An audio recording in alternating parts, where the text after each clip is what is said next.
इस वक्त मैं मौजूद हूँ इमामिया मिशन लंदन में। मुहर्रम अल हराम के सिलसिले में मजालिस का सिलसिला जारी है और इस वक्त पाकिस्तान के बड़े मशहूर मुकर्रर हैं और हज़रत इमाम हुसैन अलैहिस्सलाम की शहादत की जहाँ भी बात हो उनका नाम किसी तारीफ़ का मोहताज नहीं है। आसिफ अलवी साहब मेरे साथ मौजूद हैं। अलवी साहब, थैंक यू सो मच सुनो न्यूज़ का अपना टाइम दिया। Thank you so much. Muharram अल हराम की मजालिस का सिलसिला जारी है। इस वक्त पूरी दुनिया में मुसलमानों को मुहर्रम के हवाले से क्या पैगाम दिए, क्योंकि पूरी दुनिया के अंदर मुख्तलिफ मुसलमान जो तकसीम का शिकार हैं, जहाँ भी देखें मुसलमानों के साथ जुल्म सितम भी हो रहा है। फ़लस्तीन को देखें, गज़ा में देखें, आपको लोग सुनते हैं, क्या ज़बरदस्त मैसेज देंगे आज? जी बिस्मिल्लाहिर्रहमानिर्रहीम। शाह साहब बहुत शुक्रिया। पहली बात तो यह है कि करबला इंसानियत के लिए एक जंग है। करबला इस्लाम की फ़तह जहाँ पे बात है वहाँ पर इंसानियत के लिए एक बहुत बड़ा दर्स है करबला में। और इमाम हुसैन अलैहिस्सलाम जो है वो सिर्फ मोहसिन इस्लाम नहीं, मोहसिन इंसानियत है, क्योंकि करबला जुल्म और मज़लूमियत के दरमियान एक हद फासिल है, जिसमें इमाम हुसैन अलैहिस्सलाम ने हर दौर के मज़लूम को नुमाइंदगी करते हुए मज़लूमियत का प्रचार किया है।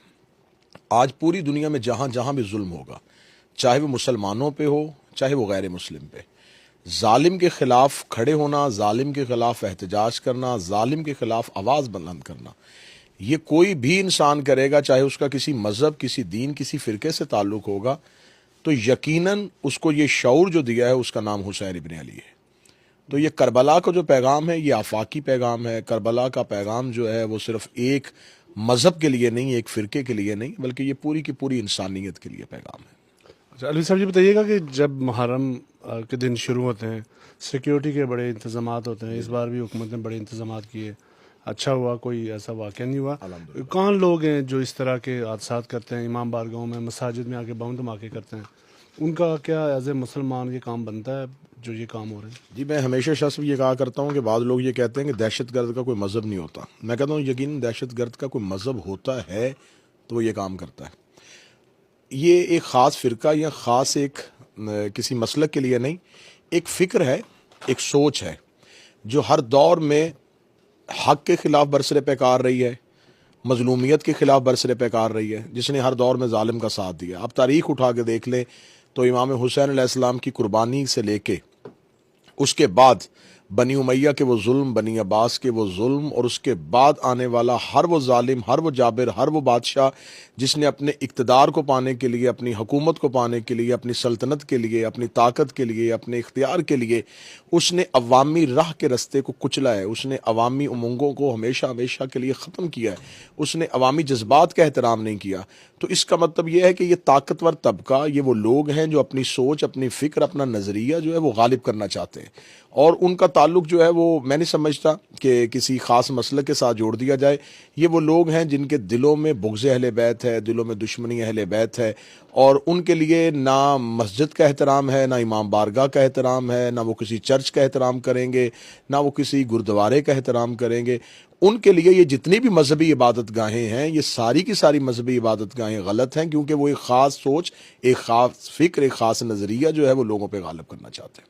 अली साहब, आप जवान हैं, दबंग हैं, जब भी आप बात करते हैं वहाँ पे एक हुजूम होता है, लोग आपके बहुत ज़्यादा फॉलोवर्स हैं, लेकिन इश्यूज़ खड़े हो जाते हैं, वजह क्या है? नहीं, इशू सबसे बड़ी बात यह है कि आप जब मौला अमीरुल मोमिनीन का फरमान है कि जब आप हक़ की बात करें तो फिर आप मुखालफत के लिए तैयार हो जाए। तो यकीनन इस वक्त ज़माने में सबसे बड़ा अलमिया यह है कि अगर आप हक़ की तरफदारी करते हैं, आप हक़ की बात करते हैं, तो फिर आपको मुश्किलें भी बर्दाश्त करनी पड़ेंगी, मुखालफतें भी बर्दाश्त करनी पड़ेंगी।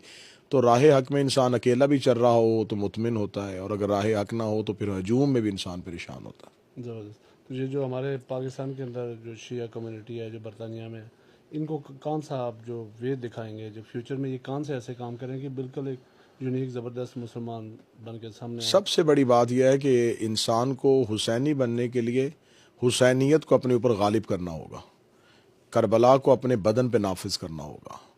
करबला की फ़िक्र, करबला का नज़रिया सिर्फ लिबास बदलने का नाम नहीं, किरदार बदलने का नाम है। तो पूरी दुनिया में सिर्फ शिया ने अली नहीं, बल्कि तमाम मसालिक, तमाम वो फ़िरके जो एहतराम अहले बैत करते हैं, जो एहतराम हुसैन इब्न अली करते हैं, उनके लिए बहुत ज़रूरी है कि वो फ़िक्र हुसैन को अपने ऊपर गालिब कर लें, فکر حسین میں اطاعت پروردگار ہے، فکر حسین علیہ السلام میں محبت رسول ہے، اور فکر حسین ہی میں حریت بھی ہے اور ظالم کے خلاف قیام بھی ہے۔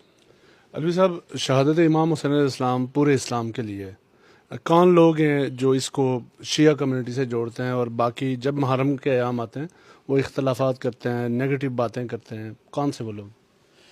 میں نے تو پہلے شاہ صاحب آپ کو اس کا جواب دیا کہ ان خاص افراد کی یہ کہہ کے نشاندہی نہیں کی جا سکتی یہ فلاں مسلک کے لوگ کرتے ہیں، فلاں فرقے کے لوگ کرتے ہیں۔ ممبروں پہ مولا امیر المومنین کے خلاف سب و شتم ہوتا رہا، تاریخ گواہ ہے۔ کربلا کے بعد کوفہ و شام کے بازاروں میں امام حسین علیہ السلام کی شہادت کا انکار ہوتا رہا، اور امام حسین علیہ السلام کے قیام کو معاذ اللہ ایک باغی کا قیام کہا جاتا رہا۔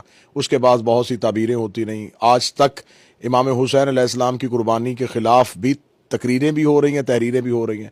خصوصاً پاکستان میں کچھ ایسے افراد بھی ہیں جنہوں نے کھل کے یزید کا دفاع بھی کیا ہے اور قیام حضرت امام حسین کا انکار بھی کیا ہے۔ یہ وہ لوگ ہیں جو کسی نہ کسی خاص ایجنڈے کے تحت یزیدیت کی ترویج چاہتے ہیں اور حسین کے پیغام کو روکنا چاہتے ہیں، لیکن یہ وہ سیلاب ہے جو کسی بھی یزیدیت کے بند سے بدے گا نہیں۔ جی بالکل، زبردست بات کی الوی صاحب نے۔ ان کا کہنا ہے کہ امام حسین علیہ السلام کی جو شہادت ہے وہ پورے مسلمانوں کے لیے، اسلام کے لیے، آج اگر اسلام ہے تو امام حسین علیہ السلام کی شہادت کے لیے اگر ہم ان کی تعلیمات پہ عمل کریں گے، ان کے راستے پہ چلیں گے تو ضرور ہماری مستقبل، ہماری زندگی میں کامیابیاں ہی کامیابیاں ہوں گی۔ جی